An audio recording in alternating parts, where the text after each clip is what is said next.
তোর বিয়েটা ভেঙে যাওয়ার পর আমার পুরো পৃথিবীটাই ওলটপালট হয়ে গেছিল দিদি। আরশি,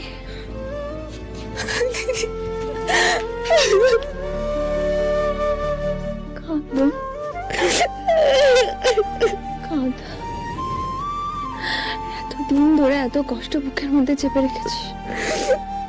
আচ্ছা, আমায় কেন বললি না বলতো? আমি কি মরে গেছিলাম? কেন নিজে এত বড় সর্বনাশটা করলি? কি বলতাম? বলতি সেটা আসল বিয়ে নয়, কন্ট্রাক্ট ম্যারেজ। কি হতো বললে দিদি? করতে দিতিস বিয়েটা? কখনো দিতাম না। সেই জন্যই তো আমি কিছু বলতে পারিনি দিদি। তোর বিয়েটা ভেঙে যাওয়ার পর আমার পুরো পৃথিবীটাই ওলটপালট হয়ে গেছিল দিদি। তুই আমাদের জন্য এত বড় স্যাক্রিফাইস করলি আরশি। তোদের জন্যই তো আমার বেঁচে থাকা রে। আজই ডাউনলোড করুন আর এনজয় করুন আপনার পছন্দের শো।